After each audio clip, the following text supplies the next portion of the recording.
வணக்கம். முதலீடு தமிழ். இது நிறுவனங்களை அலசுவதற்கான ஓர் இடமாகும்.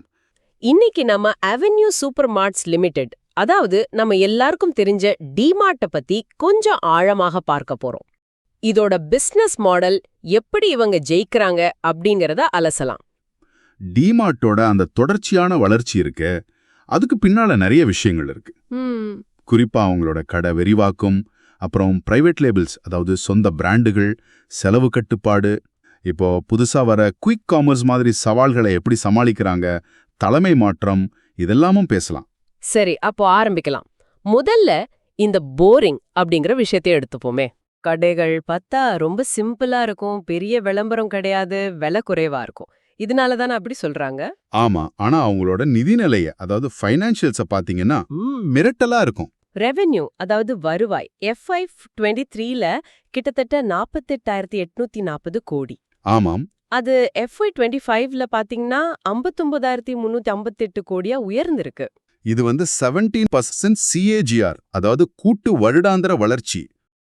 நெட் ப்ராஃபிட், நிகர லாபம் கூட சுமார் 2,707 கோடி இருக்கு. ஆனா அவங்களோட EBITDA மார்ஜின், அதாவது வட்டி வரி தேய்மானத்துக்கு முன்னாடி இருக்கிற லாபம் 7.9%.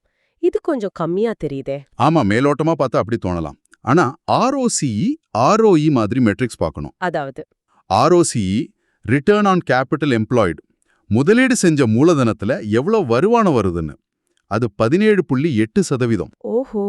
ரிட்டர்ன் ஆன் ஈக்விட்டி, பங்குதாரர்களோட பணத்துல எவ்வளவு வருமானம் வருதுன்னு, அது 13.4%.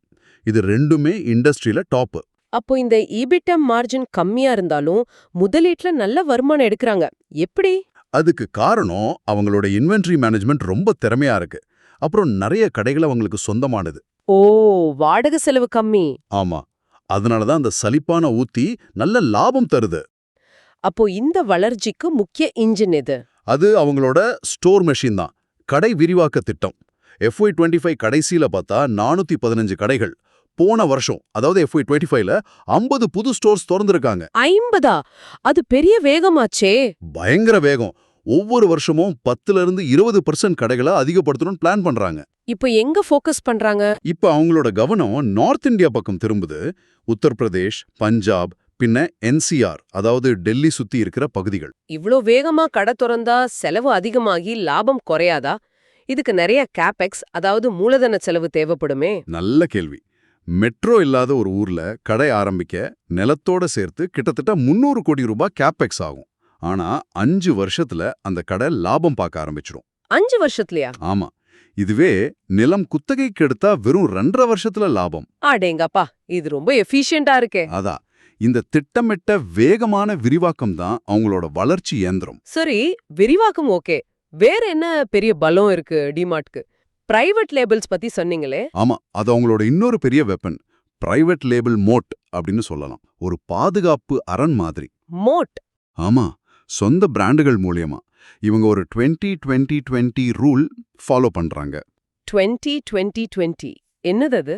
அதாவது எந்த ப்ராடக்ட் கேட்டகரியில டிமார்ட் 20% மார்க்கெட் ஷேர் பிடிக்க முடியுமோ, சரி, மத்த பிராண்டுகளை விட 20% விலை கம்மியா விற்க முடியுமோ, ஓகே, அதே சமயம் 20% அதிக லாபம் பார்க்க முடியுமோ, அந்த மாதிரி கேட்டகரிஸ்ல தான் இவங்க பிரைவேட் லேபிள்ஸ் கொண்டு வராங்க. இது நல்ல உத்தியா இருக்கு.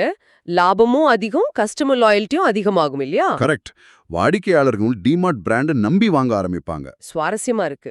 ஆனா இப்போ இருக்கிற பெரிய சவால் குவிக் காமர்ஸ் இல்லையா? பிளிங்கெட், ஜெப்டோ, ஸ்விக்கி, இன்ஸ்டாமார்ட் எல்லாம் பயங்கரமா வளர்றாங்களே. ஆமா, ஆரம்பத்துல அது ஒரு பெரிய அச்சுறுத்தலா தான் பார்த்தாங்க. ஆனா இப்போ வர டேட்டா என்ன சொல்லுதுன்னா, என்ன சொல்லுது? ஒரு பொதுவான சில SKUக்கள், அதாவது சில பொருட்களை எடுத்து கம்பேர் பண்ணா பிளிங்கெட்ல டிமார்ட் விட 20% வரைக்கும் விலை கூட இருக்கு.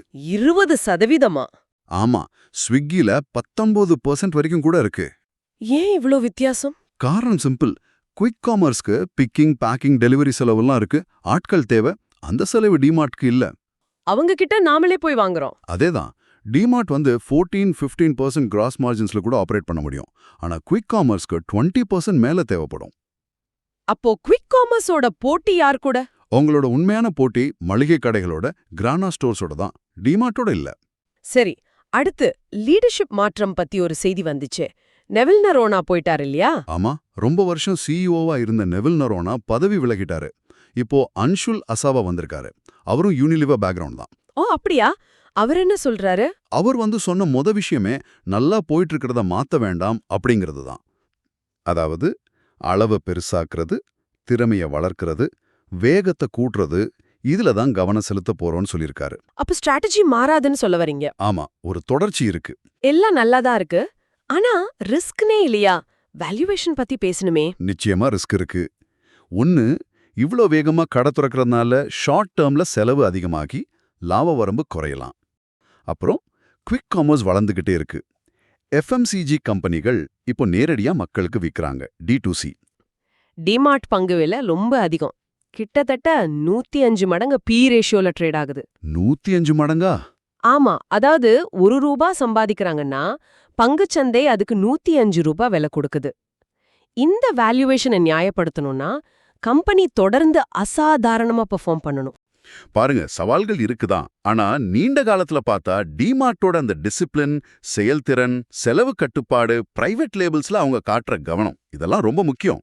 இந்தியாவோட ரீட்டைல் மார்க்கெட் மாதிரி ஒரு கடுமையான போட்டியுள்ள சந்தையில எப்படி ஒரு ஒழுக்கமான, கவனம் சிதறாத, ரொம்ப எளிமையான ஒரு உத்தி மூலமா தொடர்ச்சியா ஜெயிக்க முடியுங்கிறதுக்கு டிமார்ட் ஒரு நல்ல பாடம். பேசிக்ஸ சரியா செஞ்சாலே போதுங்கிறது இது காட்டுது. ஆமா, டிமார்ட் தோத்துடுன்னு நிறைய தடவை கணிச்சிருக்காங்க. ஆனா ஒவ்வொரு தடவையும் அதை தன்னை மாத்திக்கிட்டு வளர்ந்துகிட்டே தான் இருக்கு. ஆமா, வேல்யூவேஷன் அதிகம், ரிஸ்க் இருக்குங்கிற அழுத்தம் இருந்தாலும் அவங்களோட கோர் ஸ்ட்ரென்த்ஸ், அதாவது செலவுத்திறன், விரிவாக்கம், சொந்த பிராண்டுகள், இதுல கவனம் செலுத்துறது இந்தியாவோட நவீன சில்லறை வர்த்தகத்துல அவங்களோட நீண்டகால வளர்ச்சிக்கு ஒரு நல்ல அடித்தளமா இருக்கு. பங்கு விலை எப்படி போகுங்கிறது வேற விஷயம். நாம் மற்றொரு உரையாடலில் மீண்டும் சந்திப்போம். நன்றி. நன்றி.